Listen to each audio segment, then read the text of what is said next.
ఓం గం గణాధిపతయే నమః. హాయ్ అండి, అందరికీ నమస్కారం. మనం ఈరోజు ఈ వీడియోలో కార్తీక పురాణము 16వ అధ్యాయము స్తంభదీప మహత్యము గురించి తెలుసుకుందాము. ఈ అధ్యాయం విన్నవారికి సకల పాపాలు పోయి వైకుంఠం పొందుతారు. ఈ వీడియో కనుక మీకు నచ్చినట్లయితే లైక్ చేయండి, షేర్ చేయండి, సబ్స్క్రైబ్ చేసుకోండి. ఈ వీడియో లాస్ట్ వరకు స్కిప్ చేయకుండా చూడండి. ఇలా చేయడం వల్ల ఈ వీడియో మరికొంతమందికి రీచ్ అవుతుంది. ప్లీజ్ సబ్స్క్రైబ్ మీ, సపోర్ట్ మీ. Thank you for watching. Kartika పురాణము 16వ అధ్యాయము స్తంభదీప మహత్యము. ఓ జనక మహారాజా, కార్తీక మాసములో ఎటువంటి వ్రతాలు చేయక కాలం గడిపేవారికి అనేకమైన నీచ జన్మలు ఎత్తాల్సి ఉంటుంది. ఈ మాసములో తాంబూల దానం చేసేవారు అధికార పదవిని పొందుతారు. పాడ్యమి మొదలుకొని ఒక్కొక్క దీపం విష్ణువుకు ఉంచినట్లయితే సకల పాపాలు పోయి వైకుంఠం పొందుతారు. ఆదివారం నాడు సూర్యుడు గురించి సంతానాద్యై స్నానదానాలు చేసేవారి కోరికలు తీరతాయి. ఈ మాసములో దామోదరుని సన్నిధానములో దక్షిణ సాంబూలాలతో కొబ్బరికాయ దానం చేస్తే సంతానం ఎప్పటికీ తరగదు. కార్తీక పున్నమి రోజున విష్ణాలయంలో స్తంభం పైన దీపాలుంచిన వారి పాపాలు పటాపంచలైపోయి ఆ పుణ్యము వర్ణించడానికి వీలు కాదు. ఈ మాసములో స్తంభాన్ని చూస్తే దాని పాపాలు సూర్యోదయానికి చీకట్లు పోయిన విధంగా పారిపోతాయి. శాలీ ధాన్యము తిలలతో కూడింది స్తంభదీపం అవుతుంది. దీన్ని ఉంచని వాడు నరకాన్ని పొందుతాడు. దేవాలయంలో రాతితో గాని కర్రతో గాని స్తంభదీపాన్ని ఉంచినవారు అంటే దామోదరునికి ఎంతో ఇష్టము.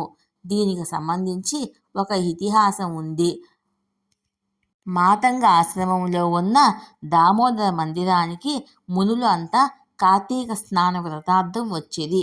షోడశోపచార పూజలు చేసి ఒక్కొక్క గుమ్మానికి దీపాలు పెట్టారు. ఒక ముని మిగిలిన మునులతో ఈ మాసములో శివుని వద్ద స్తంభదీపం పెట్టించో వైకుంఠం లభిస్తుంది కనుక మనమంతా విష్ణువు సన్నిధిలో స్తంభదీపాన్ని ఉంచుదాము. ఈ పున్నమి సాయంకాలం ఈ స్తంభదీపం ఉంచడం వల్ల ఈ శ్రీ మహావిష్ణువుకి ఎంతో ప్రీతికరమైంది అని చెప్పాను. అప్పుడు మిగిలిన ముళ్ళంతా అందుకు అంగీకరించి కొమ్ములు లేని మూడును పాతి పెట్టారు.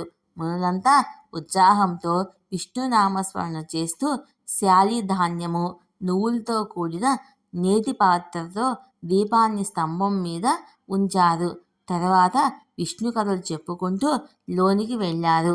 పెద్ద శబ్దం వినిపించిన వెంటనే ఏమైందనుకుంటూ బయటికి వచ్చారు.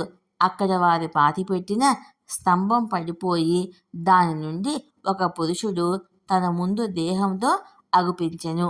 మునులు ఎవరివి అంటూ అతన్ని వివరాలను అడిగెను. ఆ పురుషుడు ఆనందంతో వారికి నమస్కారం చేసి, ఓ పుణ్యాత్ములారా, నేనొక బ్రాహ్మణుడను. నా వృత్తి రాజసేవ. ధనాన్ని రాజ్యాన్ని రక్షించడము నా యొక్క వృత్తి. సిరి సంపదలకు లోపం లేదు.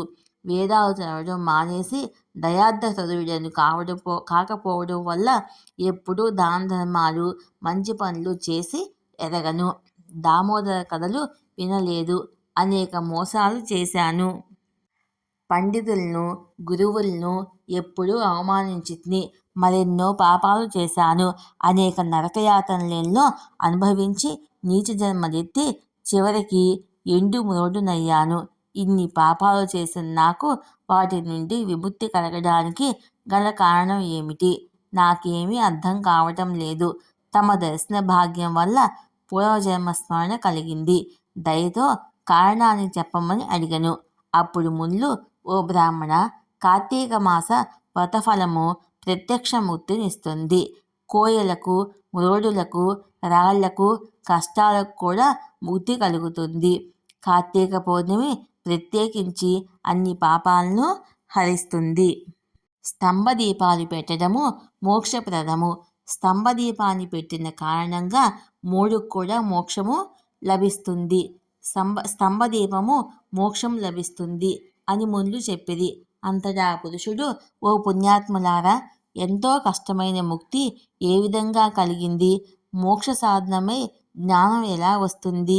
కర్మబంధాలు కలవడానికి, కర్మబంధాలు తొలగడానికి కారణం ఏమిటి? దయతో నాకు ఈ విషయాలు చెప్పమని ప్రాధేయపడెను. అతని కోరికను మన్నించి సర్వజ్ఞుడైన ఒక ముని అతని ప్రశ్నలకు జవాబు చెప్పటము మొదలుపెట్టెను. ఈ వీడియో కనుక మీకు నచ్చినట్లయితే లైక్ చేయండి, షేర్ చేయండి, సబ్స్క్రైబ్ చేసుకోండి. ఈ వీడియో లాస్ట్ వరకు స్కిప్ చేయకుండా చూడండి. ఈ విధంగా చేయడం వల్ల ఈ వీడియో మరికొంతమందికి రీచ్ అవుతుంది. ప్లీజ్ సబ్స్క్రైబ్ మీ, సపోర్ట్ మీ. Thank you for watching.